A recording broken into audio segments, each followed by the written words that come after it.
Good evening, all. Welcome to Learners Academy.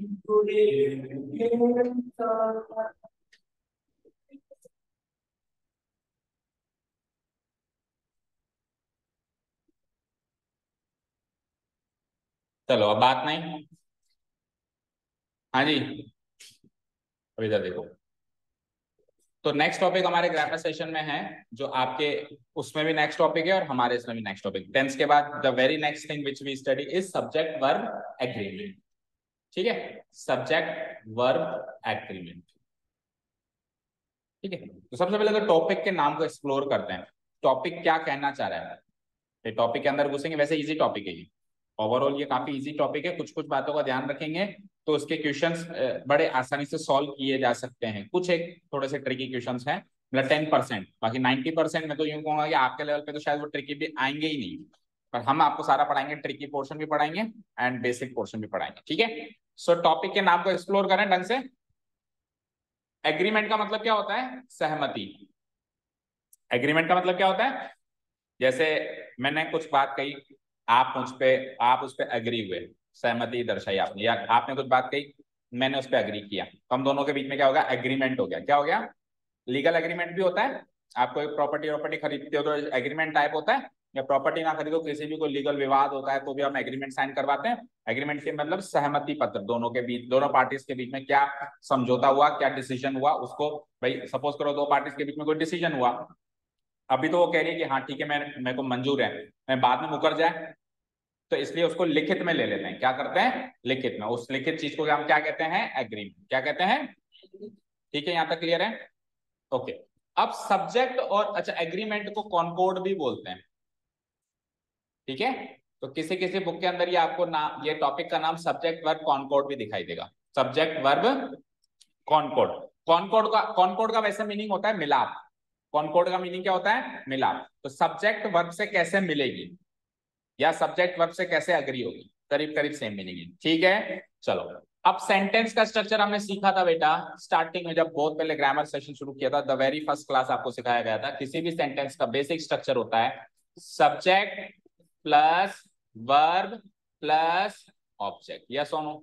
आज की class में केवल बेसिक बात करेंगे, ज्यादा डिटेल में नहीं घुसेंगे। ठीक है, क्या होता है? Subject plus verb plus object, यही होता है। फिर आपको उसी समय यह भी बताया गया कि ऑब्जेक्ट आना कोई फिक्स नहीं होता है। ऑब्जेक्ट ना आके इसकी जगह क्या क्या चीजें आ सकती है, बताओ? इसको सब्स्टिट्यूट कौन कौन कर सकता है? एडवर्ब, उससे पहले एडवर्ब लास्टिंग थी। प्रोनाउन, तो प्रोनाउन, मैं पार्ट ऑफ स्पीच के बारे में बात नहीं कर रहा हूं। देखो, पार्ट ऑफ स्पीच तो 8 है। Noun, pronoun, adjective, verb, adverb, उसके बाद आ जाओ प्रीपोजिशन, कंजंक्शन एंड इंटरजेक्शन। ये तो 8 पार्ट्स ऑफ स्पीच है। मैं यहाँ पे सब सेंटेंस के स्ट्रक्चर को तोड़ने की बात कर रहा हूँ। सेंटेंस का स्ट्रक्चर किसमें टूटा? Subject plus verb plus object. यहाँ पे पार्ट्स ऑफ स्पीच का डिस्ट्रीब्यूशन क्लासिफिकेशन नहीं हो रहा है। ओके ना? ठीक है, देखो एक सेंटेंस में आपको या तो कहेगा कि इसमें एक एक शब्द को छांट के बताओ कि कौन सा पार्ट ऑफ स्पीच है, नाउन का है, प्रोनाउन का है, वर्ब का है, एडवर्ब का है, वो अलग क्लासिफिकेशन है। और एक स्ट्रक्चर, एक क्या कहेगा आपको, इसको आप सेंटेंस की क्लासिफिकेशन में तोड़ो, सेंटेंस के पार्ट्स में तोड़ो। सेंटेंस के पार्ट्स नाउन प्रोनाउन नहीं होते हैं। सेंटेंस के पार्ट्स होते हैं subject plus verb plus object, और ऑब्जेक्ट की जगह जो दूसरी चीज ले सकता है उसको हम कहते हैं कॉम्प्लीमेंट और या फिर एडवर्ब। तो कुल मिला के 3 स्ट्रक्चर हो गए सेंटेंस के, subject plus verb plus object, पहला बेसिक स्ट्रक्चर। दूसरा बोलो subject plus verb plus complement, and तीसरा स्ट्रक्चर बोलो subject plus verb plus adverb. तो ये 3 स्ट्रक्चर्स हो गए। किसी भी सेंटेंस, कोई भी सेंटेंस होगा वो इन 3 स्ट्रक्चर्स में होगा, इसके बाहर नहीं जा सकता। ठीक है, या फिर कुछ भी नहीं हो ऐसा भी चलेगा, मतलब सब्जेक्ट प्लस वर्ब पे भी ब्रेक हो सकता है, वर्ब पे खत्म हो सकता है। लेकिन तीनों ही स्ट्रक्चर्स में आपने एक चीज नोटिस करी, कौन सी ऐसी चीज है जो कंपलसरी है? Subject and verb. No sentence is complete without these 2 components. ये तो चाहिए ही चाहिए, सब्जेक्ट चाहिए और वर्ब चाहिए। बाकी उधर ऑब्जेक्ट मिले तो ठीक, कॉम्प्लीमेंट मिले तो ठीक, एडवर्ब मिले तो ठीक, कुछ भी ना मिले तो भी ठीक, लेकिन क्या चाहिए? सेंटेंस को पूर्ण करने के लिए क्या चाहिए? सब्जेक्ट चाहिए और वर्ब चाहिए। हालांकि अभी तक अपन ये डेफिनेशन समझते हैं, वर्ब का मतलब तो होता है क्रिया, सेंटेंस के अंदर जो भी क्रिया हुई, जो भी एक्शन हुआ, और सब्जेक्ट कौन है? जिसने वो एक्शन किया, कर्ता, जिसने वो एक्शन किया। समझ आया भाई? अभी तक हम क्या समझते हैं, वर्ब जो भी एक्शन हुआ वो तो है क्रिया। अब सेंटेंस कहेंगे लिखेंगे तो उसके अंदर कोई एक्शन तो होगा। अगर कोई एक्शन नहीं होगा तो सेंटेंस अप्रोप्रिएट होगा क्या? और सेंटेंस के अंदर अगर एक्शन हुआ है तो करने वाला कौन होगा वो भी तो पता लाना पड़ेगा ना। एक्शन हुआ है तो किसी ने तो किया होगा, तो कर्ता और उसकी क्रिया यानी सब्जेक्ट और उसकी वर्ब, ये दोनों बेसिक चीजें हैं। ये दोनों क्या है? अब हल्का सा एक बार के लिए सुन लो, बार बार इस चीज को नहीं कहेंगे। अभी के लिए हमने सब्जेक्ट को कर्ता कहा है, लेकिन एक्चुअली सब्जेक्ट का मीनिंग कर्ता भी नहीं होता। कर्ता होता है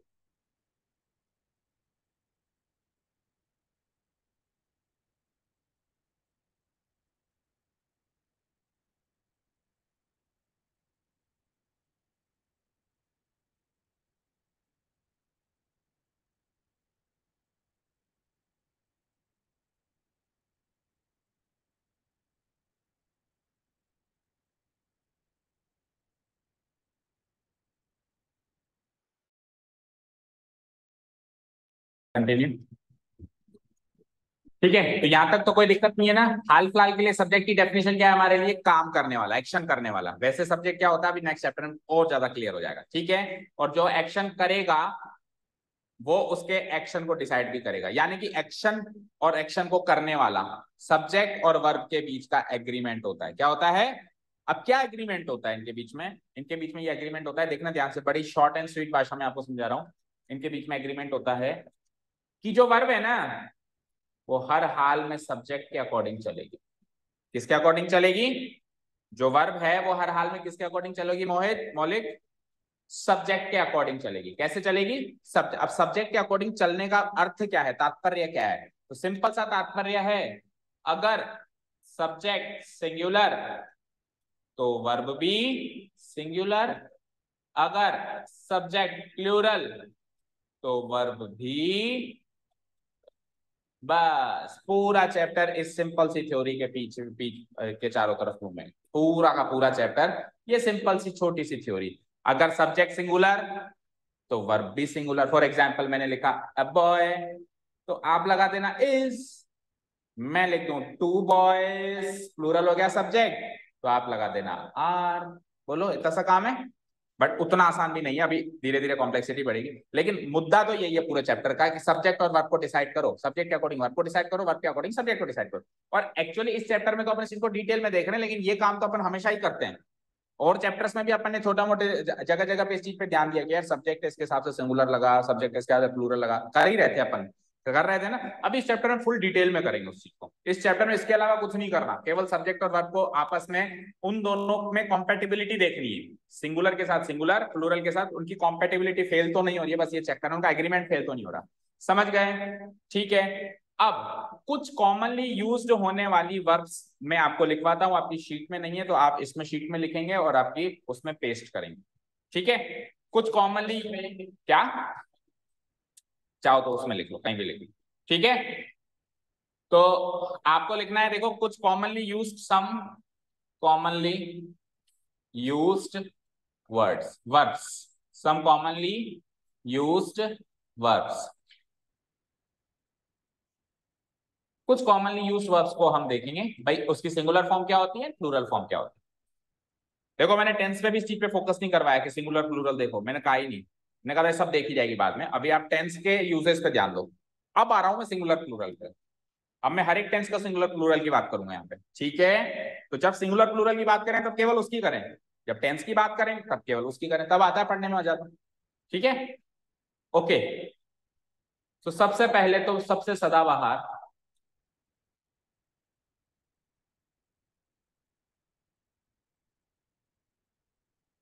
सबसे पहले हम बाइफोर्केशन करेंगे इज, एम और आर का। किसके साथ करेंगे? इज, एम और आर का। तो इस एम आर का बाइफोर्केशन कुछ ऐसे है, मतलब उसका उसका क्लासिफिकेशन कुछ ऐसे है कि is will be used for singular, is will be used for singular, are will be used for plural, and am हमेशा एक ही सब्जेक्ट के साथ आएगा, आई। एम किसके साथ आएगा हमेशा? आई के साथ आएगा और किसी के साथ एम नहीं आ सकता। डन हो गया। पहला बेसिक इज एम आर का क्लासिफिकेशन हो गया। इस एम आर में से सेलेक्ट करना हो तो सेलेक्ट कर लोगे। अगर सब्जेक्ट सिंगुलर हो तो इस भर देना, अगर सब्जेक्ट प्लूरल हो तो आर भर देना, अगर सब्जेक्ट आई हो तो फिर एम भर देना। ठीक है। इस एम आर की एग्जैक्टली पास्ट फॉर्म हमने सीखी थी, वॉज वर, याद है? वॉज वर का डिस्ट्रीब्यूशन कर दो फटाफट। सो वॉज वर में was for singular, were for plural, very easy, बोलो very easy. Was for singular, were for plural, was for singular, were for plural. आ जाओ, वॉज वर भी हो गया। चले आगे। उसके बाद आ जाओ आप third classification, third commonly used होने वाली वर्ब्स है do does. Do does. Did जो है वो सिंगुलर प्लूरल के हिसाब से नहीं बदलती, ऐसे तो बहुत सारी हैं, बट हम उन्हीं को फोकस कर रहे हैं जो सिंगुलर प्लूरल के हिसाब से बदलती हैं। सीखी थी हमने, सीखी थी, ऐसी वर्ब्स का नाम भी था, याद करो, जो बदलती हैं और जो नहीं बदलती हैं। स्टेटिव एंड डायनेमिक, नहीं स्टेटिव डायनेमिक नहीं थी, स्टेटिव डायनेमिक तो वो थी जो कंटिन्यूस फॉर्म में जा सकती है या नहीं जा सकती है। दूसरा नाम था, याद करो, finite and non finite verbs, याद है? जो सिंगुलर प्लूरल के हिसाब से बदल जाए वो फाइनाइट, जो ना बदले वो non finite. So here we are only talking about finite verbs. यहाँ पे हम केवल फाइनाइट वर्ब्स की बात कर रहे हैं जो बदलती हैं। जो नहीं बदलेंगी उसका इस चैप्टर में कोई रोल है क्या, बताओ? जो सब्जेक्ट सिंगुलर होगा तो भी वैसी रहेंगी, सब्जेक्ट प्लूरल होगा तो भी वैसी रहेंगी, तो उसका इस चैप्टर में कोई रोल है क्या? इस चैप्टर में उन्हीं वर्ब्स का रोल है जो बदलती है। ओके, सो डू डस को सेलेक्ट कर लो फटाफट, मतलब इसका क्लासिफिकेशन कर लो। बोलो डू किसके साथ आएगा, डस किसके साथ आएगा? पहले डस ले लो, क्योंकि हमेशा पहले सिंगुलर लिया है ना आपने, इसमें सिंगुलर पहले ले लो। डस किसके साथ आएगा? सिंगुलर सब्जेक्ट के साथ। एंड डू किसके साथ आएगा? प्लूरल सब्जेक्ट के साथ। डन। इसके बाद आइए अब हैज, हैव। हैज या फिर हैव में से सिलेक्शन करना हो तो बताओ किसके साथ सिंगुलर, किसके साथ प्लूरल? हैज सिंगुलर के साथ, सिंगुलर सब्जेक्ट के साथ, and have will be used with plural subject. बस और कुछ भी नहीं बचा। देखो क्या, और कौन? विल शेल सिंगुलर प्लूरल से बदलती हैं। We are only talking about finite terms. देखो शुरू से आओ। सबसे पहला टेंस क्या था? सिंपल प्रेजेंट, उसकी डू डस कवर हो गई। फिर क्या था? Present continuous, is am are cover हो गई। प्रेजेंट परफेक्ट हैजव कवर हो गई, और प्रेजेंट परफेक्ट कंटिन्यूअस में भी हैजव ही था। ठीक है, डन। पास्ट टेंस में आओ। डिड, पहली बार फॉर्म कौन सी? डिड। डिड सिंगुलर प्लूरल दोनों के साथ डिड, कोई फर्क ही नहीं पड़ता। उसके बाद आइए आप, वॉज वर कवर हो गई। हैड कोई फर्क ही नहीं पड़ता। फ्यूचर टेंस में किसी को कोई फर्क नहीं पड़ता, यानी फ्यूचर टेंस तो सिंगुलर प्लूरल के हिसाब से चलता ही नहीं है। सिंगुलर के साथ भी वही चलता है, प्लूरल के साथ भी। ऐसा थोड़ा है कि सिंगुलर के साथ विल चलता है और प्लूरल के साथ में शेल चलता है। ऐसा है क्या? बोलो, ऐसा है क्या? नहीं है ना। फ्यूचर टेंस में तो कोई दिक्कत ही नहीं है, वर्ब्स का, इन वर्ब्स को डिसाइड करने की तो कोई दिक्कत ही नहीं है फ्यूचर टेंस। आप फ्यूचर टेंस में टेंस को डिसाइड करने की फिर भी दिक्कत है, बट टेंस कौन सा यूज करें उसके लिए टेंस के यूजेस याद होने चाहिए। बाकी उस टेंस के अंदर जो दो वर्ब्स हैं या तीन वर्ब्स हैं उनमें से कौन सी सेलेक्ट करें, उनका बेसिस सिंगुलर प्लूरल नहीं है, उनका बेसिस फिर है तो कुछ और है। ठीक है, क्लियर है क्या?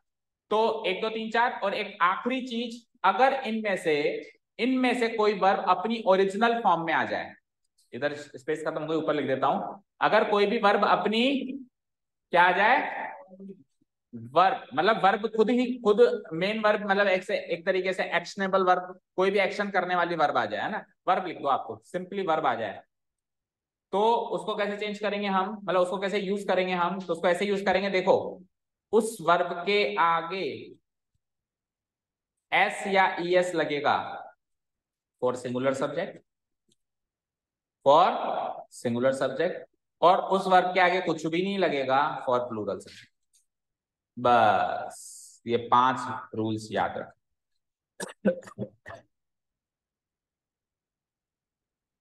ठीक है, उस वर्ब के आगे ऐसे यस लगा देना फॉर सिंगुलर सब्जेक्ट। ठीक है, जैसे वर्ब यूज कर रहा हूं मैं एग्जांपल के तौर पे, गो, क्या यूज कर रहा हूं? गो, गो वर्ब यूज करी मैंने, अब अगर आपका सिंगुलर सब्जेक्ट है, लेट्स से ही सिंगुलर है, तो ही के हिसाब से क्या चलेगा, गो के आगे एस या ईएस जुड़ेगा तो ईएस जोड़ दो, गोस। ही के साथ क्या जाएगा, गोस। और अगर मैं इसको प्लूरल कर दूं, ही को अगर मैं प्लूरल कर दूं लाइक दे, तो दे के साथ प्लूरल के साथ वर्ब अपने ओरिजिनल फॉर्म में आएगा, यानी दे गो। डन, क्लियर, ठीक है ना। तो ये 5 चीजें याद है तो चैप्टर का आधा काम तो खत्म है। चलें अब आगे, चलें, ठीक है। अब पूरे चैप्टर में मेरे को ये बताने की जरूरत नहीं है कि वॉज किसके साथ है, वर्ब किसके साथ है, डू किसके साथ है, डस किसके साथ है, हैज किसके साथ है, हैव किसके साथ है, इज एम आर किसके साथ है।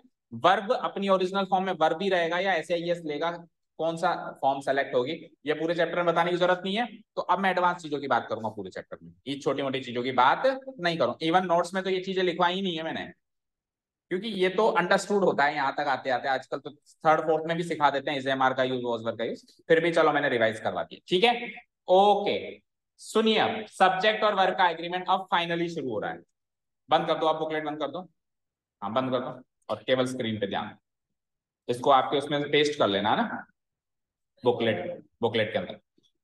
हाँ जी, अब देखो, सब्जेक्ट वर्ब एग्रीमेंट 3 प्रकार के होते हैं। कितने प्रकार के होते हैं, 3 प्रकार। यानी सब्जेक्ट और वर्ब के बीच में जो एग्रीमेंट हुआ ना, वो कितने तरीके का होता है, 3 तरीके का होता है। मौलिक क्या कर रहा है, कितने तरीके का एग्रीमेंट होता है, 3 तरीके का।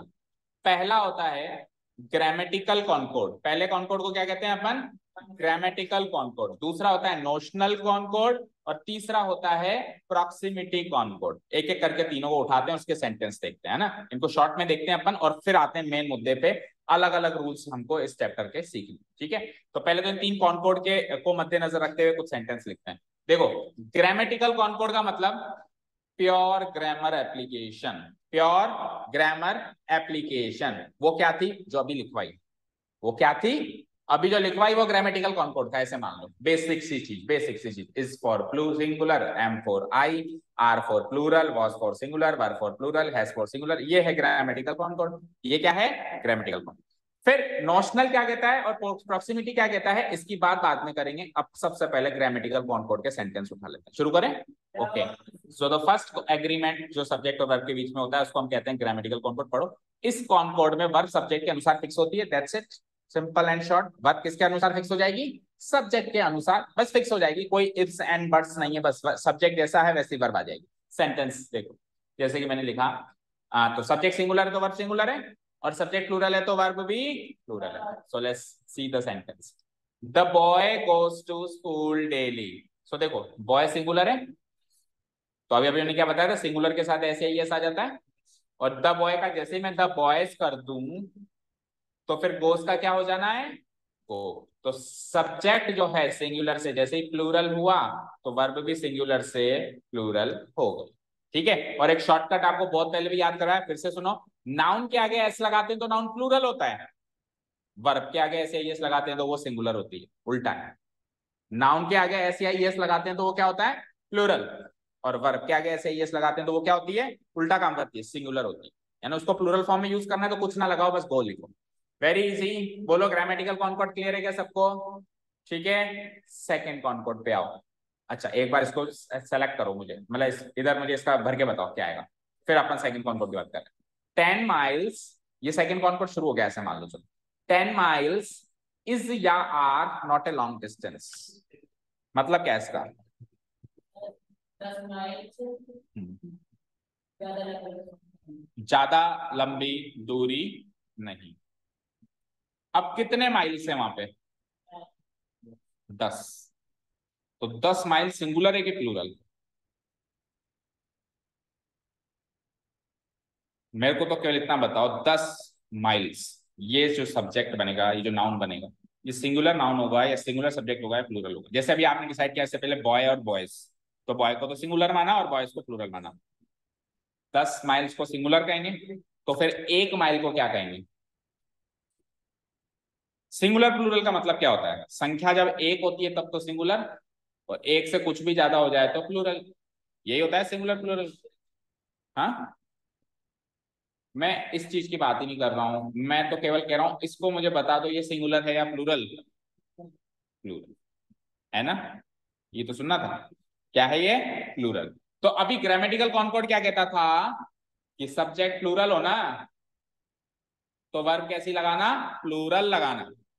ठीक है, जब मैंने अभी चैप्टर स्टार्ट किया आपको तीन तरह के कॉनकॉर्ड बताया। पहला कॉनकॉर्ड बताया ग्रामेटिकल कॉनकॉर्ड, जो कि मैंने बताया कि सब्जेक्ट सिंगुलर तो वर्ब सिंगुलर, सब्जेक्ट प्लूरल तो वर्ब प्लूरल। तो हमको ऐसा लगा कि शायद पूरा चैप्टर में यही तो चलेगा, और ये तो सर अंडरस्टूड है ना। देखो, सब्जेक्ट सिंगुलर तो वर्ब सिंगुलर, सब्जेक्ट प्लूरल तो वर्ब प्लूरल। लेकिन इस सेंटेंस में आर गलत है और क्या आएगा, इज सही है। तो यहां पर भाई साहब एंट्री होती है दूसरे कॉनकॉर्ड की। चलो ये बताओ, पहले पहले सेंटेंस देख लेते हैं।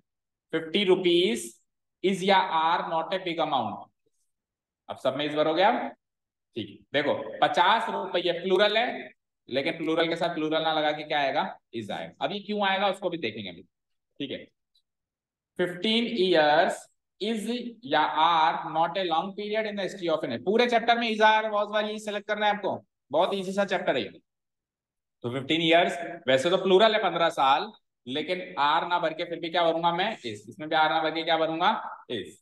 ठीक है, द यूएसए इज या आर ए पावरफुल कंट्री। अब देखो यूएसए की फुल फॉर्म क्या होती है, बोलो। United states of America. कितने स्टेट हैं, प्लूरल फॉर्म में है ना स्टेट्स, तो प्लूरल में है, तो इसकी फुल फॉर्म के हिसाब से आर आना चाहिए था, क्योंकि ग्रामेटिकल कॉनकॉर्ड तो यही कहता था कि सब्जेक्ट सिंगुलर तो वर्ब सिंगुलर, सब्जेक्ट प्लूरल तो वर्ब प्लूरल। लेकिन आर नहीं आएगा, क्या आएगा, ठीक है। ये पढ़ो, शिंगल्स इज या आर ए डिसीज। शिंगल्स एक तरीके की बीमारी है। अब हमको क्या पता है अभी तक, जब एस लग जाता है आगे तो वो प्लूरल हो जाता है, जैसे बॉय का बॉयज, जैसे यहाँ पे स्टेट का स्टेट्स, 15 years, रुपीज, माइल्स। तो यहाँ पे भी एस लग गया, लग गया। तो ये भी कायदे से प्लूरल होना चाहिए था, क्योंकि एस लगने वाली चीज तो प्लूरल होती है, और प्लूरल के हिसाब से फिर प्लूरल वर्ब आनी चाहिए थी। लेकिन क्या आएगा, इज। अभी भी क्या आएगा, इज। ठीक है, ये पढ़ो, वुथरिंग हाइट्स इज या are a great novel. Wuthering Heights एक अच्छा नोवेल, एक महान, बहुत अच्छा नोवेल है। तो इधर भी देखा जाए तो ये एस तो लग रहा है, प्लूरल प्लूरल तो आ रहा है, लेकिन आर नहीं आएगा, इज। ठीक है, सारे ही नाम है उनमें, तो वही तो पकड़ना है नोशनल कॉनकॉर्ड हमको। चलो, और लास्ट वाला देखो, डिकेंस। अब इसमें भी ऐसा आ रहा है कायदे से, तो कायदे से तो ऐसा आ रहा है, तो आना तो ग्रामेटिकल कॉनकॉर्ड की बात सुनते हैं पहले वाले की, तो वो तो उसके हिसाब से तो हैव वर्ब क्या आते हैं, हैज या हैव में से। अभी बता दिया मैंने, अब हैज सिंगुलर के साथ हैव, अब बार बार नहीं बताऊंगा। तो प्लूरल के हिसाब से आप हैव भरते, पर हम क्या भरेंगे, हैव ना भर के क्या भरेंगे, हैज। इसका सेंटेंस का मीनिंग देखो। हाँ, क्या, Hind times is a newspaper. Hind times is a newspaper. Hind times नामक अखबार में डिकेंस ने इस फिलॉसफी को क्रिटिसाइज किया है। क्रिटिसाइज मतलब उसकी आलोचना करिए। ठीक है, डन। ओके, तो हैव ना आएगा, क्या आएगा, हैज आएगा। सो यहाँ पे एंट्री होती है ग्रामेटिकल कॉनकॉर्ड के बाद दूसरे कॉनकॉर्ड की। पढ़िए क्या नाम है इसका, नोशनल कॉनकॉर्ड। ये क्या कहता है साहब, ये कहता है भैया ग्रामेटिकल कॉनकॉर्ड अच्छी बात है यूज करना, पर वो हो गई पुरानी बात, छोड़ो कल की बातें। ठीक है, कल की बात पुरानी। नोशनल कॉनकॉर्ड कहता है मॉडर्न ग्रामर का कॉन्सेप्ट है। ये क्या कहता है भैया, सेंटेंस के मीनिंग को पकड़ना पड़ता है। ऐसे नहीं कि सिंगुलर देखा सिंगुलर लगा दिया, प्लूरल देखा प्लूरल लगा दिया, इतना आसान नहीं होती चीज। सेंटेंस के मीनिंग को पकड़ना पड़ता है। अब नहीं तो ग्रामेटिक, अब वो मीनिंग के अकॉर्डिंग वो सेंटेंस के अंदर उसका सिंगुलर मीनिंग है या प्लूरल मीनिंग। देखो मेरी बात सुनो, 10 miles अपने आप में प्लूरल सब्जेक्ट है, लेकिन लेकिन लेकिन इसको आगे ए लॉन्ग डिस्टेंस की उपाधि दे दी है। तो बहुत सारे, कितने हैं, 10 मील है। लेकिन देखो, देखो इधर मेरी तरफ, 10 मील को पैक करके बंडल बांध के पैकेट रख दिया। पैकेट तो एक ही है। अब ये पैकेट जो है ना, ये कोई लंबी दूरी नहीं है, समझे। तो नॉशनल कॉनकॉर्ड क्या कहता है, मीनिंग पकड़ो। क्या पकड़ो, आइडिया या फिर मीनिंग पकड़ो। आइडिया या मीनिंग कैसे पकड़ो, कि होगा वो प्लूरल सब्जेक्ट, अपने घर में होगा, होगा तो अपने घर में होगा प्लूरल सब्जेक्ट। इस सेंटेंस के मीनिंग के अकॉर्डिंग उसको एक लंबी दूरी की उपाधि मिल गई, तो वो पैक होके, बंडल में पैक होके वो सिंगुलर का, एक सिंगल यूनिट का काम कर रहा है। जैसे मान लो क्लास में भी 20 बच्चे हैं, लेकिन क्लास तो एक ही है, क्लास तो एक ही है ना, तो एक यूनिट का काम कर रहे हैं ना सब मिलके, समझ गए। इधर आओ, 50 रुपीज प्लूरल है, लेकिन देखो आगे उपाधि क्या दी है, उस सेंटेंस में इसका मीनिंग पकड़ो। 50 रुपये बड़ा अमाउंट नहीं है, a big amount, a big amount, एक बड़ा अमाउंट, एक बड़ा अमाउंट, एक की उपाधि दे दी ना उसको। आगे बढ़ो। यस, अगर एक की उपाधि, ये एक तरीका है, ये एक तरीका है उसको सिंगुलर बनाने का या उसको उसमें पैक करने का। कुछ दूसरे तरीके भी हो सकते हैं, कुल मिला के मीनिंग पकड़ना है। कुल मिला के अपने को मीनिंग पकड़ना है कि उसका काम उस सेंटेंस में सिंगुलर तरीके से हो रहा है या प्लूरल तरीके से हो रहा है। ठीक है, 15 साल होंगे, अपने घर में प्लूरल होंगे, पर अ लॉन्ग पीरियड की उपाधि दे दी। एक बड़ा अंतराल नहीं होता, एक बड़ा अंतराल नहीं होता इन the history of a nation. किसी भी राष्ट्र के हिस्ट्री में, इतिहास में 15 साल कोई बहुत बड़ा पीरियड नहीं है। हाँ जी, यूएसए होने में तो यूएसए प्लूरल है क्योंकि यूनाइटेड स्टेट्स है, उसमें एक स्टेट थोड़ी ना है, उसमें तो काफी सारे स्टेट्स हैं उनके अमेरिका के, लेकिन उसको पैक करके एक पावरफुल देश की उपाधि दे दी गई, एक पावरफुल देश। इसलिए क्या भरूंगा मैं, इस आर की जगह इस। इधर आओ, शिंगल्स। अब इसमें तो मीनिंग पकड़ो, इसमें कॉमन सेंस पकड़ो। नेशनल कॉन्कॉर्ड ये भी कहता है कई बार कॉमन सेंस भी पकड़ना पड़ता है। कैसे, देखो भैया, हर एस लगने वाली चीज प्लूरल नहीं होती, कुछ एस लगने वाली चीज सिंगुलर भी होती है। अब इस बीमारी का नाम खत्म ही एस से होता है, तो इसमें इसकी क्या गलती, इस बीमारी का नाम ऐसे खत्म होता है सिंगुलर फॉर्म में ही, तो इसमें इसकी क्या गलती, क्या होती है शिंगल्स, बताओ कौन सी, साइंस पढ़ते हो ना, खसरा, खसरा, खसरा बीमारी होती है ना, खसरा, नहीं पता, शायद थ्रोट की बीमारी होती है खसरा। हाँ वो ज्यादा डिटेल, ज्यादा डिटेल में फिर आप, हाँ थ्रोट वाली प्रॉब्लम नहीं, टाइफाइड अलग चीज, थायराइड, हाँ थायराइड। हाँ तो फिर आप डिटेल में अब आप सर्च कर लेना, ठीक है। तो बीमारी तो वो एक ही है ना। और आगे देखो, कई बार कंफ्यूजन आगे वाला क्लियर कर देगा, अ डिसीज, एक की उपाधि दे दी। इधर आओ, वूथरिंग हाइट्स, बुक का नाम है, अब इसके बुक का नाम प्लूरल है, प्लूरल फॉर्म में है, तो हम क्या करें, है तो बुक एक ही ना, नोवेल तो एक ही है ना, वो अ ग्रेट नोवेल, चेक करो है ना, तो क्या आएगा इस। अरे डिकन्स एक ही आदमी का नाम है। तो ये नेशनल कॉन्कॉर्ड ये भी कहता है कि थोड़ी बहुत जीके भी याद रखो, थोड़ी बहुत करंट अफेयर्स जीके भी याद रखो, ये भी नेशनल कॉन्कॉर्ड ही कहता है। मतलब इंग्लिश ग्रामर में कई जगह हमको करंट अफेयर्स के अकॉर्डिंग सॉल्व करना पड़ता है। करंट अफेयर्स समझते हो, दुनिया में जो होता है उसके बारे में जानकारी रखना। तो डिकेंस नाम का एक ही व्यक्ति है, ऐसे नहीं कि दो डिकेन है जिनको मिला के मैं डिकेंस बोल रहा हूँ, ऐसे जैसे दो चर्चित है तो मैं चर्चित बोलूंगा, ऐसा नहीं होता ना कभी भी। तो वो एस लगने से वो दो लोग नहीं है, वो तो एक आदमी तो एक ही है। अब उस आदमी का नाम अगर उसके घर वालों ने ऐसा रखा है कि वो खत्म ही एस से होता है, तो उसमें उसकी गलती तो है नहीं, है तो वो एक ही। तो मीनिंग के अकॉर्डिंग क्या आएगा, हैज आएगा, हैव नहीं आएगा। सो नेशनल कॉन्कॉर्ड की बात सुन ली क्या सबने। ये कहता है कि ग्रामेटिकल कॉन्कॉर्ड तो ठीक है, अच्छी बात है, लेकिन इस कॉन्कॉर्ड में सेंटेंस का सब्जेक्ट इंपॉर्टेंट नहीं होता, मतलब सब्जेक्ट की फॉर्म इंपॉर्टेंट नहीं होती कि एस लगा हुआ है कि नहीं लगा हुआ है। क्या इंपॉर्टेंट होता है, वर्ब पूरे सेंटेंस के मीनिंग के अनुसार फिक्स होती है। वर्ब कैसे फिक्स होती है, कंप्लीट सेंटेंस के मीनिंग के अनुसार फिक्स होती है। और ग्रामेटिकल कॉन्कॉर्ड तो क्या कहता था, subject singular, verb singular, subject plural, मतलब वो ये कहता था सब्जेक्ट पढ़ो और बस वर्ब डिसाइड करो, आगे जो भी हुआ भाड़ में गया। ये क्या कहता है, ना ना ऐसा नहीं, ये कहता है मीनिंग। ठीक है, अब एक आखिरी कॉन्कॉर्ड है हमारे पास, प्रॉक्सिमिटी कॉन्कॉर्ड। प्रॉक्सिमिटी का मतलब क्या होता है, अप्रोक्सीमेट अलग चीज है, प्रॉक्सिमिटी का मतलब क्या होता है।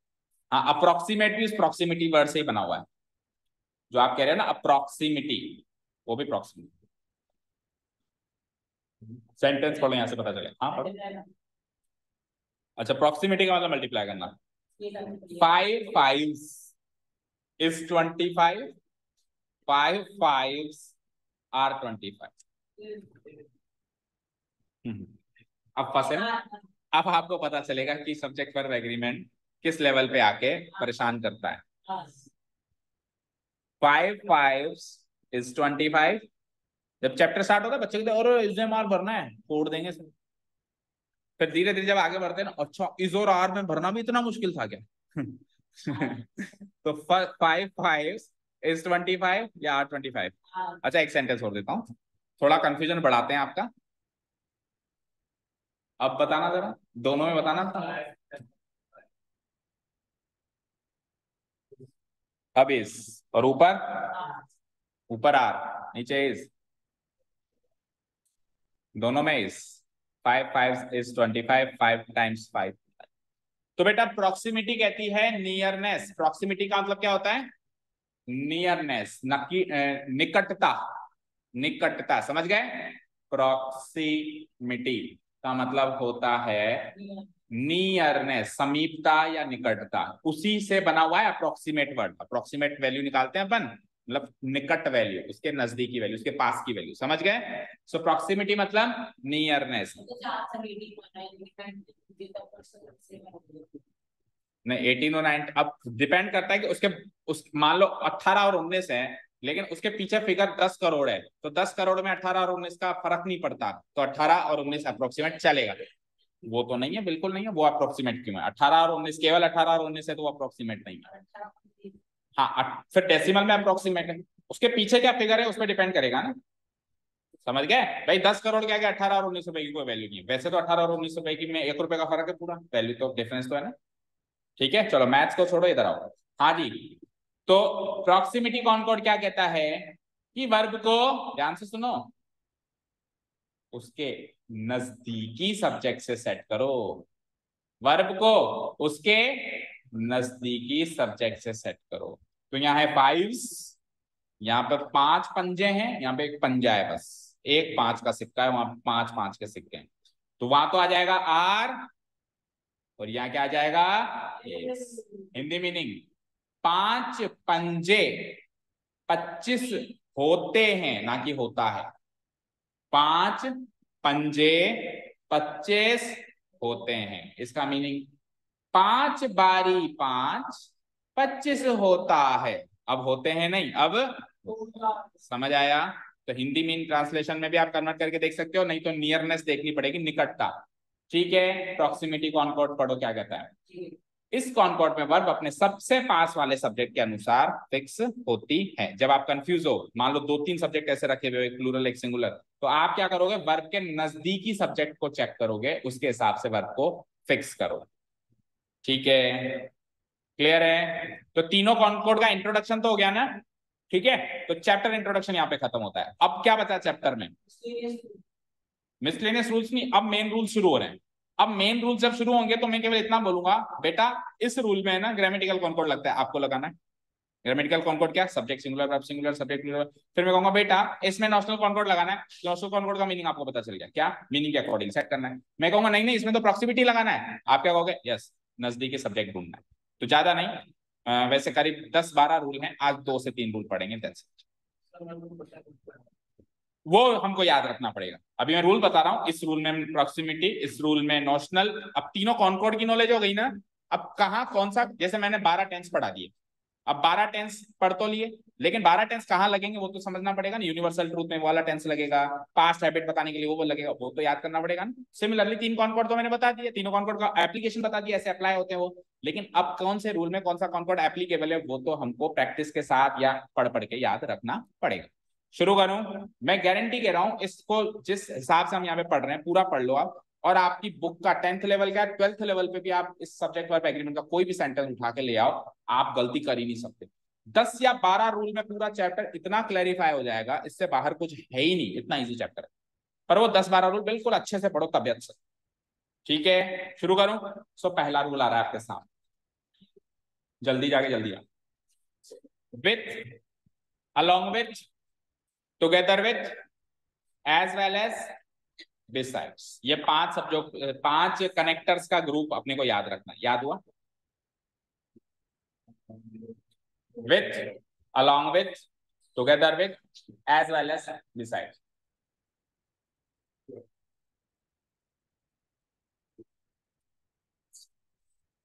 याद हुआ?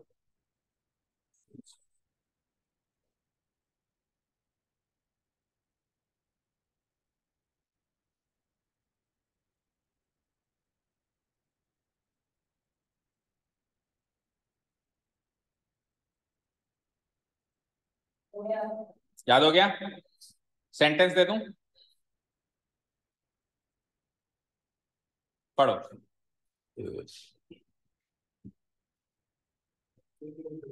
द किंग बैठो बैठो जल्दी बैठो। द किंग, कनेक्टर क्या लगाया मैंने, हिज बॉडीगार्ड्स, राजा अपने बॉडीगार्ड्स के साथ, वाज या वर, सब वर डिसाइड करना है। स्लेन, स्लेन का मतलब क्या होता है, मतलब मारा जाना है। राजा अपने बॉडीगार्ड्स दोनों के साथ मारा गया, ठीक है, क्लियर, ठीक है। तो राजा भी मारा गया और बॉडीगार्ड्स भी मारे गए। तो कोई कहे कितने लोग मारे गए, तो एक से तो ज्यादा ही मरे। सोचो जरा, भाई राजा मरा, उसके बॉडीगार्ड्स भी मरे, बॉडीगार्ड एक भी रहा होगा तो भी दो लोग तो मरे। तो देखा जाए तो जो मरे वो एक से ज्यादा है, मतलब ये subject whole as a plural है या नहीं है। तो अगर हम ग्रामेटिकल कॉनकॉर्ड की मानते तो सब्जेक्ट प्लूरल वर्ब प्लूरल कर देते ना। तो अब आप मानते हो ना ग्रामेटिकल कॉनकॉर्ड से काम नहीं चलेगा।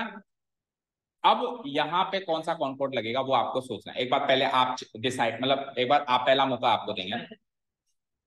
आप तो बस वर्ब बता दो, फिर अपन डिसाइड कर लेंगे, वॉज या वर्ब, वॉज, ठीक है। आगे बढ़ते हैं। The students along with their teacher, students अपने टीचर के साथ इज या are going for a picnic, picnic पर जा रहे हैं। अच्छा एक चीज और, यहाँ पे ये तो सबको समझ में आ रहा है ना कि अगर मैं किंग के अकॉर्डिंग बनूं तो वॉज, ये तो सबको समझ में आ रहा है ना कि किंग के अकॉर्डिंग बनूं तो वॉज, और बॉडीगार्ड्स के अकॉर्डिंग बनूं तो वर, क्योंकि बॉडीगार्ड्स प्लूरल है। यहाँ पे उल्टा है, देखो स्टूडेंट्स के अकॉर्डिंग भरे तो आर प्लूरल है, और टीचर तो अकेली है, उसके हिसाब से भरे तो इस। अब उधर तो आपने किसके हिसाब से भरा है, किंग के हिसाब से भरा है, राइट। अब मुझे इतना बता दो, स्टूडेंट्स के हिसाब से भरना है कि टीचर के हिसाब से, स्टूडेंट्स, स्टूडेंट्स प्लूरल है तो प्लूरल के हिसाब से क्या आएगा।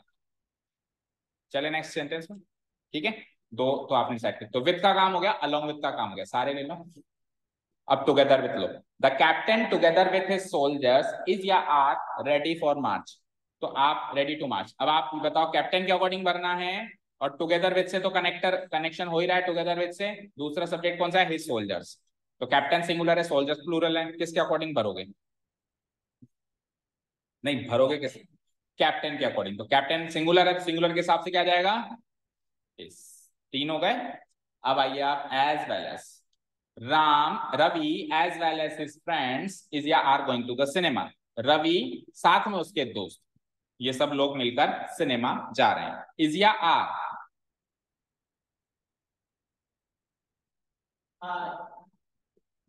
किसके अकॉर्डिंग चलो, रवि के अकॉर्डिंग या फ्रेंड्स के अकॉर्डिंग। अब की बार फ्रेंड्स के अकॉर्डिंग चला रहे हो, बाकी सबका भी ये राय है। हाँ रुक गए,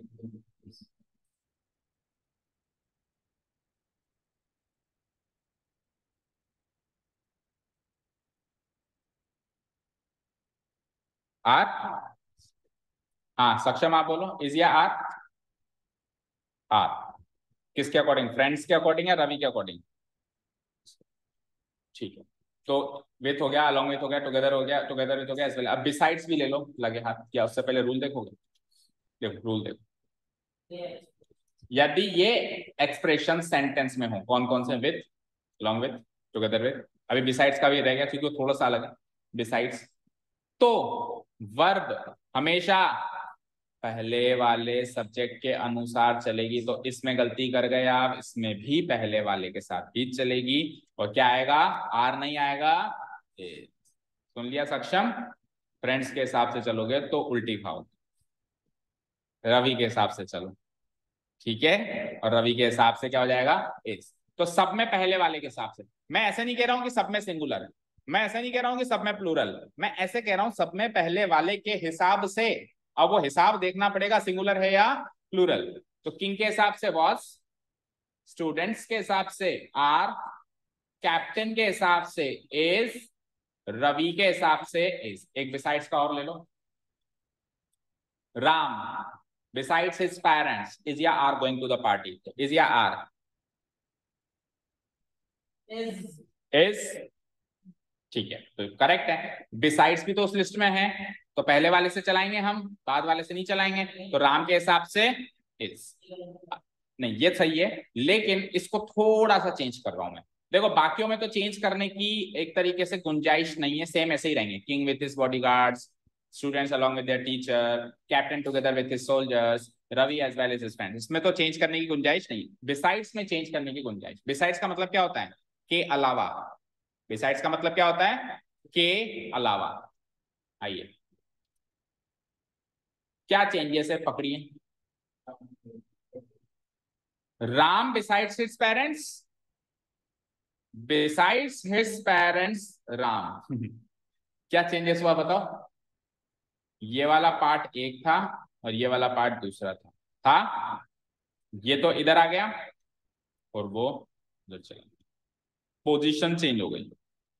अब जो आप कह रहे थे पहले वाले के हिसाब से, अब क्या करेंगे? उस रूल पे अड़े रहेंगे पहले? अब इसमें तो चेंज हो ही नहीं सकता, या करना चाहो तो कर दो, ऐसे लिख दो with his bodyguards comma the king, करना चाहो, लेकिन वो काफी अजीब सा एक्सप्रेशन होगा और ऐसा ये फिर भी यूजेबल है, यूज होता है इंग्लिश लैंग्वेज, वो तो होता ही नहीं, इसलिए जो होता है उसके सेंटेंस आ रहे हैं आपके सामने।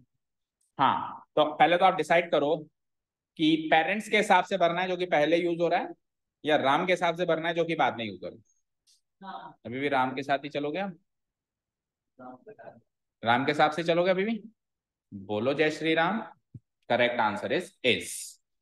तो रूल क्या है सुनो ध्यान से, रूल क्या है सुनो। बिसाइड्स ही तंग करेगा ना, केवल बिसाइड्स ही तंग करेगा ना। सिंपल सा रूल बता दूं, बिसाइड्स के बाद वाला, जस्ट बाद वाला कभी भी डिसाइडर नहीं होता। बिसाइड्स के जस्ट बाद वाला कभी भी डिसाइडर। कौन है बिसाइड्स के जस्ट बाद? कौन है बिसाइड्स के जस्ट बाद? तो जो बचेगा वही डिसाइड करेगा, क्योंकि बिसाइड्स हिज पेरेंट्स इधर आ सकता है और लोग नहीं आ सकते, तो कंफ्यूजन हो सकता है, क्योंकि ऊपर रूल तो क्या कहता है? पहले वाले पहले वाले, तो कोई बच्चा ऐसे भी पढ़ सकता है पहला वाला तो ये है। समझ गए? तो बिसाइड्स में ऐसे एक्सचेंज भी हो सकता है ना, इसलिए बिसाइड्स के लिए एक एक्स्ट्रा रूल है कि बिसाइड्स के तुरंत बाद आने वाले सब्जेक्ट वर्ब का फिक्स नहीं करता है, नहीं करेगा उसको। समझ गए? बिसाइड्स के तुरंत बाद आने वाला जो सब्जेक्ट है कभी फिक्स नहीं करेगा। सो रूल नंबर 1 क्लियर है क्या? ये रूल नंबर 1 क्लियर हो गया यहाँ पे आपका, अच्छे से समझ में आया? कभी नहीं भूलोगे? बिना देखे बताओ मुझे कि कौन से हैं 5 कनेक्टर्स जो अभी हमने सीखे। बोलो, आप बोलो Maulik. Together with, as well as, आप बोलो सक्षम।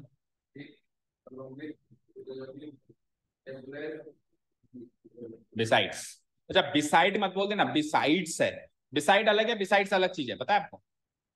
बिसाइड का मतलब होता है किसी के बाजू में भेजना, be the side of, be the side of. जैसे मैं कहूं सक्षम इज सिटिंग बिसाइड चर्चित, चर्चित के बी साइड, बी साइड मतलब साइड में बैठा है, वो होता है बी साइड। और बिसाइड्स का मतलब होता है के अलावा। बिसाइड्स का मीनिंग क्या होता है?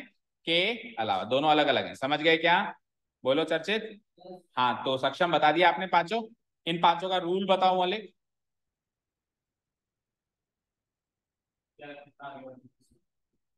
पहले वाला, आगे पीछे मत बोलो, पहले बाद बोलो। तो पहले वाला जो पहले यूज हो रहा है वो फिक्स करेगा, और बिसाइड्स में हमेशा बिसाइड्स के बाद वाला कभी नहीं करेगा। फिर चाहे तो बिसाइड्स टूट के इधर आ रहा है इधर आ रहा है, बिसाइड्स के बाद वाला, जस्ट बाद वाला कभी भी सब्जेक्ट को, वर्ब को डिसाइड नहीं करेगा। ठीक है, रूल नंबर 2 है आपके सामने पेश। इसमें जो कनेक्टर्स यूज होंगे वो है आइदर और, neither nor, not only but also. अभी जो 5 कनेक्टर्स थे इस कैटेगरी में 3 ही कनेक्टर्स हैं, आइदर और, neither nor, not only. Sentence दे दूं? दे दूं sentence? Okay, let's see the sentences. क्या आ गया बीच में? क्या आ गया? आइदर और का मतलब आइदर और का कॉम्बिनेशन। देखो आइदर आ रहा है और आ रहा है ना, आइदर और का कॉम्बिनेशन एक साथ यूज होगा, नाइदर और नॉर का कॉम्बिनेशन एक साथ यूज होगा, नॉट ओनली के साथ बट ऑल्सो का कॉम्बिनेशन। 3 कॉम्बिनेशन है ये। इसमें आपको वर्ब डिसाइड करनी है, डिसाइडर कौन होगा ये सोचना है। ठीक है, सो आइदर के बाद आ गया यू, और के बाद आ गया शी। आपको डिसाइड करना है ये डिसाइडर है या ये वर्ब डिसाइडर कौन है दोनों में से।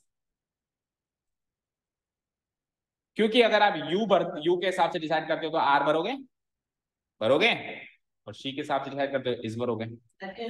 तो बहुत बड़ी यहाँ पे कंफ्यूजन है कि यू के हिसाब से या शी के हिसाब से।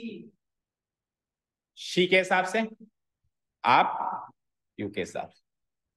ओके, सक्षम आप किसके हिसाब से भरोगे? शी के हिसाब से भरोगे। तो चर्चित है तो 100% मैं बोल सकता हूं कि यहाँ पे शी के हिसाब से क्यों भरवाया, क्योंकि पिछले रूल में पहले वाले के हिसाब से था, तो प्योर रीजनिंग लगा दी कि इस बार बाद वाले के हिसाब से होगा, और कहीं ना कहीं वो रीजनिंग करेक्ट भी है। आप खुद सोचो, अगर इसमें पहले वाले के हिसाब से भरना होता, पहले स्कूल में पढ़ लिया आपने, ओके, अब आप खुद सोचो, कॉमन सेंस, 10th में पढ़ रहे हो, अगर इसमें पहले वाले के हिसाब से भरना होता, तुम्हें दो अलग अलग रूल क्यों बताता? इन 5 के साथ उन 3 को 8 के 8 का रूल एक ही नहीं पता था? लॉजिक है ना। जब मैं 5 रख सकता हूँ एक ग्रुप में, तो 8 क्यों नहीं रख सकता हूँ? Why would I take 2 different rules? क्यों कंफ्यूज ज्यादा करेंगे? तो ऑब्वियस बात है, उस रूल से ये रूल डिफरेंट है, तभी तो अलग आया है। अलग आया तो उसमें पहले वाला था, तो इसमें इन शॉर्ट कह दें तो इसमें प्रॉक्सिमिटी कॉनकॉर्ड लगेगा। क्या लगेगा? प्रॉक्सिमिटी कॉनकॉर्ड क्या कहता है? वर्ब के जस्ट बगल वाला। और जनरल वे में याद करें तो बाद वाला, मतलब आइदर और से जो कनेक्शन होगा दो सब्जेक्ट्स का, उसमें बाद वाला सब्जेक्ट मेन सब्जेक्ट होगा, मेन डिसाइडर होगा, और जो पहले वाला है वो मेन डिसाइडर नहीं होगा। तो भर दो आप शी के हिसाब से, क्या भरोगे? इज। अगला देखो, नाइदर ही नॉर आई, तो बाद वाले के हिसाब से, इसमें शी के हिसाब से, इसमें आई के हिसाब से, बाद वाला आएगा हमेशा। आई के हिसाब से क्या आएगा? इज या एम। अब आई के हिसाब से इज आएगा या एम आएगा, ये मैंने पहले शीट में लिखवा रखा है, तो वो मैं बार बार नहीं बताऊंगा। आई के हिसाब से क्या आता है? एम। ठीक है। एक class not only but also, not only Ram but also his friends, तो मेन डिसाइडर कौन है, राम या फ्रेंड्स? फ्रेंड्स। अब की बार फ्रेंड्स काम देंगे। ठीक है, तो फ्रेंड्स क्या है, सिंगुलर या प्लूरल? प्लूरल। प्लूरल के साथ इज या आर? डन। रूल पढ़ लें। यदि ये एक्सप्रेशन सेंटेंस में हो तो वर्ब बाद वाले सब्जेक्ट के अनुसार फिक्स होगी। दूसरे शब्दों में कहें तो इन एक्सप्रेशन पर प्रॉक्सिमिटी कॉनकॉर्ड अप्लाई होता है। ठीक है, सारे के सारे एक्सप्रेशंस में आप देख लो, वर्ब बिल्कुल नजदीकी वाले सब्जेक्ट से चल रही है। ठीक है, सो 2 रूल क्लियर हो गए क्या? पहले रूल में 5 एक्सप्रेशंस थे, कौन कौन से? Together with, along with, together with, as well as besides. दूसरे रूल में 3 एक्सप्रेशंस थे, आइदर और, neither nor, and not only but also. एक रूल और पढ़ेंगे बस आज, बिल्कुल होले होले धीरे धीरे सीखेंगे चीज। इसमें से एक बार बता दो, इसके एक आध सेंटेंस और रह गए। Neither of the girls is या आर ब्यूटीफुल, दोनों में से कोई भी गर्ल जो है ब्यूटीफुल नहीं है। नीदर नॉर नेगेटिव मीनिंग देता है, इधर और पॉजिटिव मीनिंग देता है, तो नीदर का मीनिंग आ गया, दैट मीन्स वो सुंदर नहीं है। इसका मतलब ये नहीं कि दोनों में से कोई एक सुंदर है। So neither of the girls is या आर ब्यूटीफुल। अभी अभी आपने क्या सीखा कि इसमें क्या लगता है? प्रॉक्सिमिटी। क्या लगता है? क्या आना चाहिए? नाउन। क्या लगता है? प्रॉक्सिमिटी। तो प्रॉक्सिमिटी के हिसाब से नजदीकी तो गर्ल्स हैं, जैसे यहाँ पे नजदीकी फ्रेंड्स था, यहाँ पे नजदीकी कौन है? आई है, यहाँ पे नजदीकी कौन है? शी है, तो नजदीकी तो गर्ल्स हैं, तो गर्ल्स के हिसाब से क्या आना चाहिए था? आर आना चाहिए था, पर नहीं आएगा। बताओ क्यों? नॉर भी आना चाहिए, कॉम्बिनेशन नाइदर नॉर का है, अकेले नाइदर का थोड़ी। तो वो एग्जैक्ट ऐसे ही कॉम्बिनेशन में आना चाहिए, आइदर और, neither nor, not only but also. थोड़ा बहुत कॉम्बिनेशन चेंज हुआ तो रूल भी चेंज हो जाएगा। इसका क्या रूल है पता है आपको? इसका रूल है कि ईच एवरी आइदर नाइदर के साथ हमेशा सिंगुलर। क्या कहा मैंने? ईच एवरी आइदर नाइदर के साथ हमेशा सिंगुलर। सोचना ही नहीं है, आंख बंद करनी है और सिंगुलर टिक करना है। अकेले में हो ईच एवरी आइदर नाइदर, हाँ नाइदर के साथ नोर हो, आइदर के साथ और हो, तो फिर प्रॉक्सिमिटी पे आ जाओ। फिर किस पे आ जाओ आप? प्रॉक्सिमिटी पे आ जाओ। समझ गए? ठीक है। आइदर ऑफ द बॉयज, इसमें बताओ। अभी अभी बताया मैंने, ईच एवरी आइदर नाइदर के साथ आंख बंद करके हमको मौलिक इधर ध्यान दे, क्या करना है? आंख बंद करके अपने को सिंगुलर लगाना है, प्लूरल नहीं लगाना है। ठीक है, नाइदर आइदर आ गया, ईच भी आ गया, ये लो साहब, तो ईच ऑफ द स्टूडेंट्स इसके साथ क्या आएगा? इज आएगा। और ये बात अपन प्रोनाउन में भी पढ़ चुके हैं, याद है आपको? प्रोनाउन में पढ़ाई थी नहीं बात, मैंने क्या कहा, चीजें तो वही आएंगी, पर अब पूरी बात केवल सिंगुलर प्लूरल की होगी। देखो मैं कई सारे सेंटेंस में तो मैं आगे का सेंटेंस भी नहीं पढ़ रहा हूं क्या लिखा हुआ है, क्योंकि जो चीज इस चैप्टर में सिखानी है वो ये सिखानी है कि वर्ब सिंगुलर कब आती है और प्लूरल कब आती है। और फिर भी अगर आप लेकिन एक बार सेंटेंस पढ़ लो सारे, अगर कोई चीज समझ में नहीं आया, क्योंकि वोकैब भी हमको इंप्रूव करनी है, तो किसी वर्ड का मीनिंग समझ में आया तो वो भी आप साथ साथ पूछते, नहीं पूछोगे तो मैं मानूंगा आपको समझ में आएगा। ठीक है, तो सारे सेंटेंस इजी दिए हैं वैसे मैंने, समझ में आ रहे हैं? ठीक है, रूल खत्म करें ये,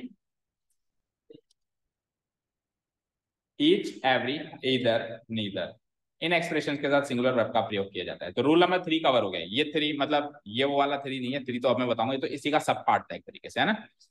ठीक है, ये तो इसी का स्पेशल केस था कि नाइदर नॉर ना आके केवल नाइदर आ जाए, आइदर और ना आके केवल आइदर आ जाए। तो आपको हमेशा वर्ब कैसी लगानी है, फिर प्रॉक्सिमिटी नोशनल कुछ नहीं है, वो उस केस में फिक्स है, उस केस में फिक्स है, क्या है, सिंगुलर वर्ब। ओके, अब ये वाला जो आ रहा है नेक्स्ट शीट पे, ये हमारा लास्ट रूल का ना। तो कनेक्शन अगर मैं एंड से करूं, किससे?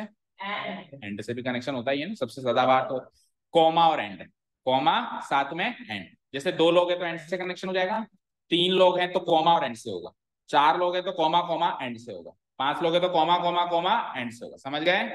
ठीक है ना? तो इस तरीके से कनेक्शन किया जाए तो वर्ब कैसी यूज होगी वो आपको, प्लूरल, हमेशा प्लूरल या किसी के अकॉर्डिंग, क्या हमेशा प्लूरल? हमेशा प्लूरल। चलो सेंटेंस लिखते, you and I, you and I, and से कनेक्शन है, आर या is good friends, are good friends. Sentence number 2, Ram and Mohan is या are going to school. Okay, and से कनेक्शन तो वर्ब प्लूरल, आप चर्चित के नक्शे कदम पे चल दिए सारे के साथ। किसी को चेंज करना है? मैंने कब बताया था? इस चैप्टर में तो अभी शुरू किया। अच्छा, पिच पहले किसी चैप्टर तो पकड़ ली तूने बात, ठीक है, तो वो तो कैजुअली बताया होगा, पूरा रूल अभी डिस्क्लोज करेंगे। पूरे सेंटेंस पढ़ो चलो एक बार। Ravi and his friends has gone to Mumbai या have gone to Mumbai? Have gone to, तो एंड से कनेक्शन हुआ, आपने भर दी प्लूरल वर्ब। ठीक है, 2 and 2 मेक्स 4, मेक्स, तो अब की बार सिंगुलर,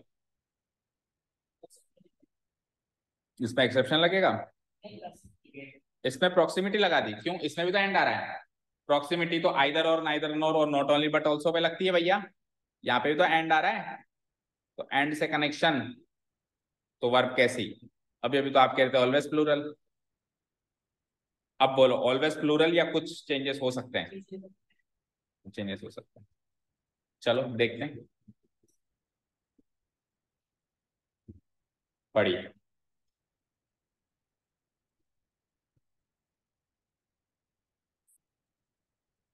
तो ये माया है बेटा, ये भ्रमित करती है पग पग पे। 3 सेंटेंस तक तो लग रहा था always plural always plural always plural, लेकिन चौथे सेंटेंस में वो कौन सा ऋषि था, उसकी तपस्या टूट ही गई, है ना? कौन सा एक ऋषि था जो तपस्या में लगा हुआ था, अड़ा हुआ था अपनी बात पे, नहीं नहीं नहीं, लेकिन एंड में माया ने भ्रमित कर ही दिया। अभी भी मेघ ही आएगा, पढ़ लो ध्यान से। यदि सेंटेंस में 2 सब्जेक्ट्स को एंड से जोड़ा जाए तो सामान्यतः का है, वैसे इसने सामान्यतः ही रूल्स अभी एप्लीकेबल हुए हैं। प्लूरल वर्ब कैसी आती है? प्लूरल आती है। अब सामान्यतः के अलावा कौन से सेंटेंस है जहां पे प्लूरल नहीं आएगी, वो सुन लो, सेंटेंस देखना।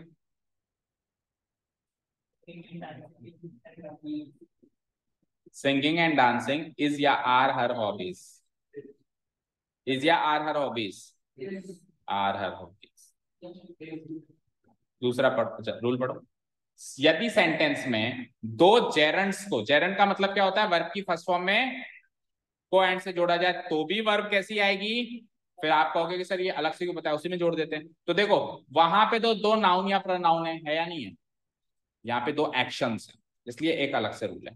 तो कुल मिला के एंड से कुछ भी जोड़ो, 2 व्यक्तियों को जोड़ो, 2 वस्तुओं को जोड़ो, एक व्यक्ति एक वस्तु को जोड़ो, यानी नाउन प्रोनाउन जोड़ो, या कुछ एक्शंस को नाउन बना के जोड़ो।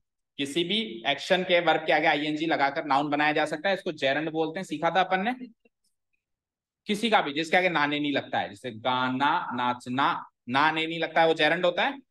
ठीक है ना? सेंटेंस के अंदर एक्शन के आगे आईएनजी जोड़ के नाउन की प्लेस पे अगर अपन रख देते हैं तो वो नाउन का काम करता है। ऐसे वर्ब को जेरंड बोलते हैं। क्या बोलते हैं? जेरंड। तो अगर 2 जेरंड्स को भी एंड से जोड़ा जाए तो भी उस रूल में परिवर्तन नहीं करना है, अभी भी क्या लगाना है? आर लगाना। ठीक है, अगला सेंटेंस देखो। To walk and to swim is good exercises, are good exercises. अब की बार एंड से क्या जुड़ा है, चलो ये बताओ, इसको क्या बोलते हैं? वर्ब की कौन सी फॉर्म है ये? टू इन्फिनिटिव वाली फिफ्थ फॉर्म। सो वर्ब की आईएनजी वाली फॉर्म कौन सी फॉर्म थी? Fourth form. और ये कौन सी है? Fifth form. तो फिफ्थ फॉर्म भी अगर हम एंड से जोड़ दे तो भी रूल वही फॉलो होगा, क्या? आर ही आएगा। ठीक है, क्लियर है यहां तक? तो मैं इसमें भी रूल पढ़ लो एक बार। यदि सेंटेंस में टू इन्फिनिटिव्स, दो टू इन्फिनिटिव्स को एंड से जोड़ा जाए तो भी वर्ब। यहां तक तो क्लियर है ना सबको? अच्छा, आगे बढ़ने से पहले एक हिंट और मैं आपको दूंगा इन सेंटेंस को सॉल्व करने के लिए। अगर सिलेक्शन इज और आर का हो, क्या? इज और आर का हो, अगर सिलेक्शन इज और आर का हो तो आगे आने वाला नाउन भी हेल्प करता है, जैसे कि हॉबीज, जैसे कि एक्सरसाइजेस। प्लूरल है ना, प्लूरल, प्लूरल है ना, प्लूरल। लेकिन ये कभी हेल्प करता है जब सिलेक्शन इज और आर का हो, क्योंकि इज और आर के बाद कॉम्प्लीमेंट आता है, बी वर्ब के बाद कॉम्प्लीमेंट आता है। तो कॉम्प्लीमेंट भी सब्जेक्ट के अकॉर्डिंग ही चलता है, क्योंकि है उसी का ही। कॉम्प्लीमेंट किसका है? सब्जेक्ट का ही तो है। तो सब्जेक्ट सिंगुलर होगा तो कॉम्प्लीमेंट भी सिंगुलर होगा, सब्जेक्ट प्लूरल होगा तो कॉम्प्लीमेंट भी प्लूरल होगा। अब आपसे वर्ब भरवाएगा तो कॉम्प्लीमेंट तो खुद रख के देगा ना। तो वहां से बच्चे हिंट पकड़ लेते हैं, ये स्मार्ट तरीका होता है। लेकिन ये तब पॉसिबल है जब इज और आर का सिलेक्शन हो, यानी बी वर्ब का सिलेक्शन हो। बाकी जैसे हैज और हैव का सिलेक्शन हो तो वो पॉसिबल नहीं है, गोइंग वर्ब के साथ पॉसिबल नहीं है। समझ गए क्या? क्लियर है? चलो आगे बढ़ो। नहीं, ये रूल खत्म का हुआ अभी। हाँ, ये लास्ट वीक है। Bread and butter is my favourite breakfast.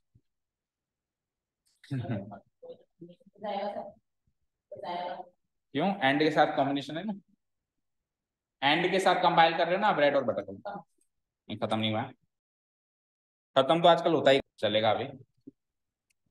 खत्म तो आजकल होता ही कहाँ है, भूल गए हो आप? 2 minute, it will hardly take 2 minute, wait.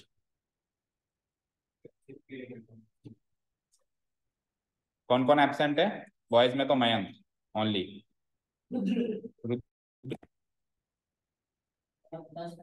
और गर्ल्स में कौन कौन आती है, नाम तो बताओ। कृतिका, शैली और गरिमा, तीनों ही नहीं है। ओके, लेट्स सी। वो तो छोड़ दिया, बस आजकल स्कूल जाता है, वो छुट्टियों छुट्टियों में आया था बस। हाँ जी, ब्रेड एंड बटर, एंड से कनेक्शन है तो कायदे से तो आर आना चाहिए। कायदा तो यही कह रहा है। एक और सेंटेंस लेना जरा। राइस एंड करी या curry and rice is my favourite dish या are my favourite dish. Connection तो आज भी एंड से हो रहा है, सक्षम के मुंह में पानी आ रहा है। ठीक है, राइस और करी सुन के। पर एंड से कनेक्शन होने के बाद कायदे से तो आर आना चाहिए। कायदे से क्या आना चाहिए? आर, क्योंकि अभी अभी चर्चित ने रूल पढ़ाया है सबको कि एंड से कनेक्शन हो तो वर्ब हमेशा प्लूरल आती है, वर्ब हमेशा प्लूरल आती है। द हॉर्स एंड कैरेज, घोड़ा और तांगा। कैरेज होता है उसके पीछे वाला तांगा, घोड़े के पीछे तांगा बांधते हैं ना अपन। इज या are waiting for the couple outside, बाहर कपल के लिए वेट कर रहे हैं। मान लो कोई न्यूली वेडेड कपल है तो आजकल तो गाड़ियों में और इसमें लेके जाने का रिवाज है, लेकिन पुराने जमाने में तांगे में बिठा के लेके जाते थे, इतनी सुख सुविधाएं होती थी। ठीक है ना, दूल्हे के पास। ठीक है, और आज भी कई जगह लेके जाता होगा, इसमें क्या है? जिसके पास नहीं होंगे साधन वो तांगे में बिठा के लेके जाता होगा। क्या? बैलगाड़ी? हाँ, बैलगाड़ी में भी लेके जाते हैं। गधे गाड़ी में तो फिर गधा ही होगा जो लेके जाएगा, कोई गधा ही होगा जो लेके जाएगा। ओके चलो, horse and carriage, connection and से हो रहा है तो कायदे से तो चर्चित के कहे अनुसार प्लूरल आना चाहिए। नहीं, पर आपने रूल तो वो बताया ना। ठीक है। ड्रिंकिंग एंड ड्राइविंग इज या are a major cause of traffic accident. तो कनेक्शन एंड से हो रहा है तो वैसे तो कायदे से क्या आना चाहिए? आर आना चाहिए। अभी सबका आंसर एक साथ देखेंगे, हो सकता है कि आप सही हो सकता है गलत। इस mental and physical health is या आर एक्सीलेंट, तो कनेक्शन तो एंड से है और कायदे से आर आना चाहिए। ठीक है, और last, slow and steady wins the race या विन द रेस। स्लो का मतलब धीरे, स्टेडी मतलब लगातार, जैसे कछुआ चलता है धीरे चलता है पर लगातार चलता है, वो ही रेस जीतता है। खरगोश कभी भी रेस नहीं जीतता। खरगोश क्या करता है, तेज चलता है लेकिन लगातार नहीं चलता है। हम सब सारे स्टूडेंट्स, पूरी स्टूडेंट प्रजाति की इस समय खरगोश वाली आदत है। पहले तो नहीं चलेंगे और फिर एग्जाम के 2 दिन पहले फटाफट भागेंगे। जबकि कछुए की रफ्तार में जो स्टूडेंट चलता है वो ही वो ही आगे चल के सक्सेसफुल बनता है, क्योंकि वो धीरे धीरे नॉलेज कैप्चर करता है, धीरे धीरे उसके सबकॉन्शियस माइंड में फीड होती है, उस चीजों को सीखता है, ग्रैब करता है। और जो फटाफट वाला है वो सीखता थोड़ी ना, उसको तो बस मार्क्स चाहिए। वो ले भी आता है, ऐसी बात नहीं, ले भी आता है, लेकिन वो सक्सेसफुल नहीं बनेगा।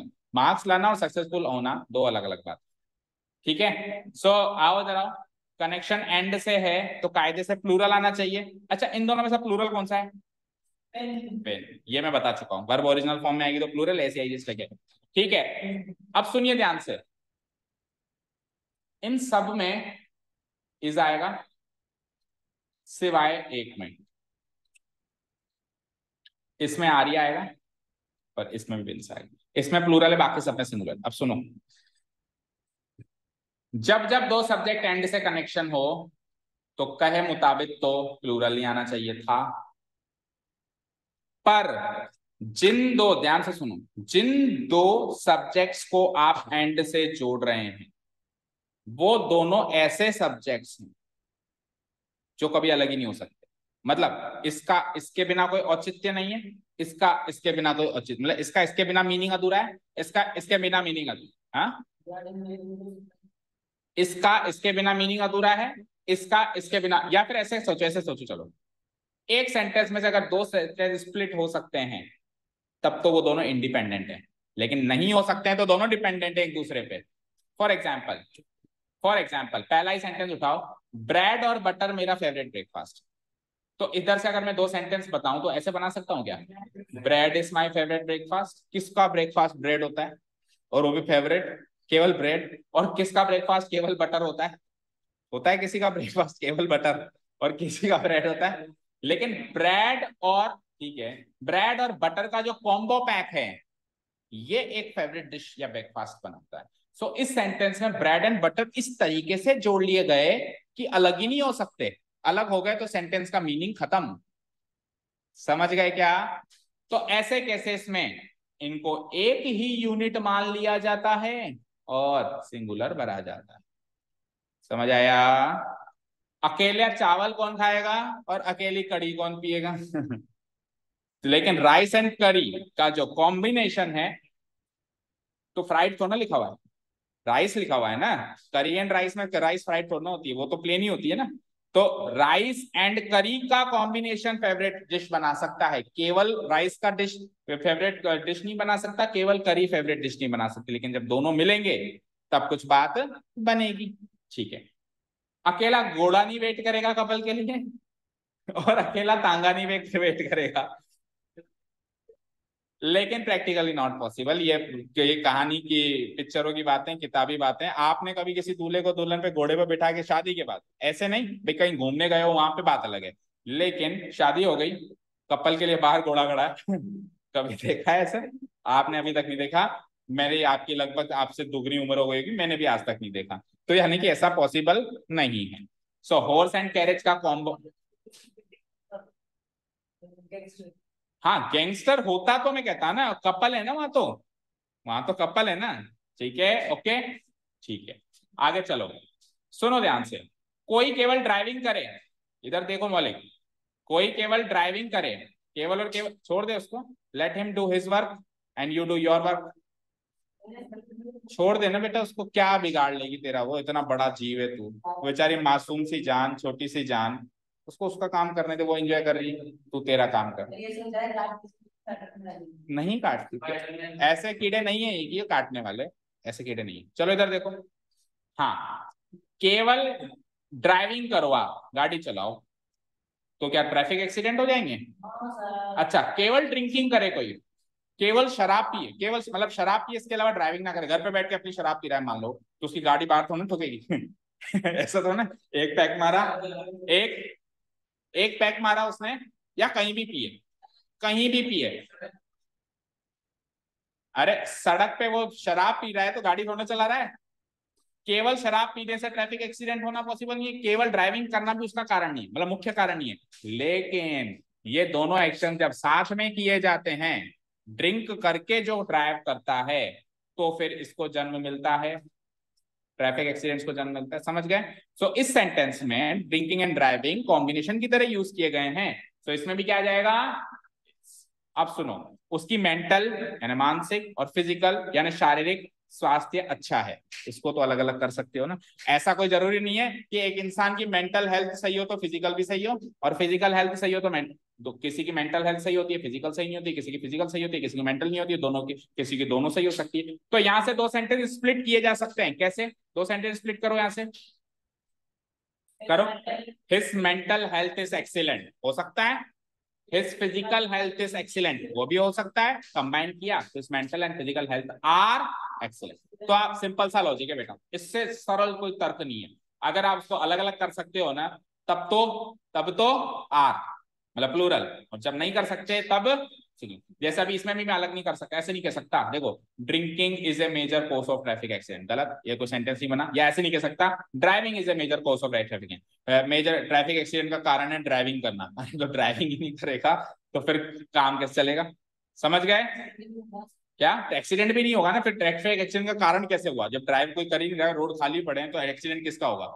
ओके, स्लो एंड स्टेडी, केवल धीरे चलोगे तो रेस नहीं जीतोगे, केवल लगातार चलोगे तो भी रेस नहीं जीतोगे। लेकिन ये दोनों कॉम्बिनेशन स्ट्रेटेजी में अपनाओगे लाइफ में, ये दोनों चीजों की स्ट्रेटेजी अपनाओगे, आपकी जो भी रेस है आप जीत जाओगे। सो ये दोनों यहाँ पे कॉम्बिनेशन बना रहे हैं, तो यहाँ पे सिंगुलर। तो पढ़िए रूल, यदि सेंटेंस में ऐसे दो सब्जेक्ट्स को एंड से जोड़े, कैसे कैसे जिनको अलग करने से उनकी सार्थकता समाप्त हो जाए, उनका मीनिंग ही खत्म हो जाए, तो सिंगुलर वर्ब का प्रयोग किया जाता है। समझ आया क्या? बोलो। तो अब तक इजी लगा चैप्टर? अब नेक्स्ट सेशन से जो भी हमारा होगा थोड़ा सा कॉम्प्लेक्स, अभी तक का बेसिक चैप्टर था ऐसे मानो, थोड़ा सा कॉम्प्लेक्स हो जाएगा, लेकिन अच्छे अच्छे रूल्स हैं। नेक्स्ट मतलब सेशन में 2 से 3 सेशन में खत्म हो जाएगा चैप्टर, छोटा सा ही, अगला और अगले के मतलब 2 क्लासेस में तो कैसे भी करके हम इसको खत्म कर ही देंगे। तो अभी तक अपन ने जो भी सीखा फटाफट क्विकली रिकॉल करो। कितने तरह के कॉनकॉर्ड होते हैं सब्जेक्ट और वर्ब के बीच में? 3। नाम बोलो। नोशनल, और नोशनल का मतलब होता है अनुमानित, एक्सपेक्टेड, मीनिंग के अकॉर्डिंग एक्सपेक्टेड क्या होना चाहिए। और थर्ड प्रॉक्सिमिटी, ठीक है। उसके पहले मैंने जो वो शीट लिखवाई वो तो उसमें लिखवा दी मैंने हालांकि, लेकिन उसको तो रिवाइज कराने की जरूरत नहीं है ना, इसे मार कैसे यूज होगा, ठीक है। उसके बाद रूल कितने पढ़े हमने? 4। पहला रूल किसका किसका था? उसको भी अलग मान लो, वो जो 2 अलग अलग थे उसको भी मान लो 2 अलग अलग, तो 4 हो गए। हाँ, पहला रूल किसका था? 5 एक्सप्रेशन थे उसमें, कनेक्टर्स कौन कौन से? बिसाइड्स क्या होता है इसमें, कौन सा कॉनकॉर्ड लगता है? नोशनल कॉनकॉर्ड लगता है। और क्या कहता है वो? मीनिंग पकड़ो भैया, इन शॉर्ट पहले वाले से फिक्स करो। किससे फिक्स करो? पहले वाले से फिक्स करो। सब पहले, अच्छा नोशनल कॉनकॉर्ड लगेगा नहीं लगेगा इसको तो भूल जाओ आप, मेन बात है आप ये याद रखो कि पहले वाले सब्जेक्ट से फिक्स होगा या बाद वाले सब्जेक्ट से। तो कौन से सब्जेक्ट से फिक्स होगा? पहले वाले से। सेकंड रूल किसका किसका था? बोलो सक्षम, आप बोलो। सेकंड वाले रूल में कौन कौन से एक्सप्रेशंस थे? हाँ हाँ, वेरी गुड। और इनके साथ जब यूज करेंगे तो 2 सब्जेक्ट जब ज्वाइन होंगे तो कौन से वाले से आप सेट करोगे वर्क को? पहले वाले या बाद वाले? बोलो। पहले वाले? हाँ, बाद वाले, यानी कि इसमें प्रॉक्सिमिटी लग जाएगा, ठीक है। तीसरा रूल बताओ चर्चित। ये तो चौथा है। और every, each every either neither, अकेले में आए तो भाड़ में जाए जनता, हमको सिंगुलर वर्ब लगानी है, ठीक है। सब कुछ भाड़ में जाए, हमको क्या लगानी है? सिंगुलर वर्ब लगानी है, ठीक है। उसके बाद आ जाओ लास्ट रूल, बोलो। एंड से कनेक्शन हो तो क्या करें? सिंगुलर। पूरी नैया डुबो दी तूने। तो वर्ब हमेशा प्लूरल, लेकिन एक एक्सेप्शन है, ऐसे 2 सब्जेक्ट्स को कनेक्ट करें जिनको अलग अलग करने से सेंटेंस का मीनिंग टूट रहा है तो सिंगुलर, तो वो तो एक्सेप्शन है ना। मेन रूल क्या है? मेन रूल ये है कि वर्ब हमेशा प्लूरल। फिर चाहे से आप 2 नाउन या प्रोनाउन को जोड़ो, फिर चाहे से आप दो जेरंड्स को जोड़ो, जेरंड्स क्या होते हैं, वर्ब की फर्स्ट फॉर्म में आईएनजी वाली फॉर्म। फिर चाहे से आप दो टू इन्फिनिटिव्स को जोड़ो, टू इन्फिनिटिव्स क्या होते हैं, टू प्लस वर्ब की फर्स्ट फॉर्म। सबके साथ वर्ब हमेशा प्लूरल चलेगी, एक्सेप्ट वो एक्सेप्शंस मैंने बता। डन, 4 रूल क्लियर है, बाकी के next class. Thank you so. हाँ, पाई क्या करता है अभी बता। Thank you so much for listening to us, have a nice day, keep learning. It is not pie, it is pie, pi.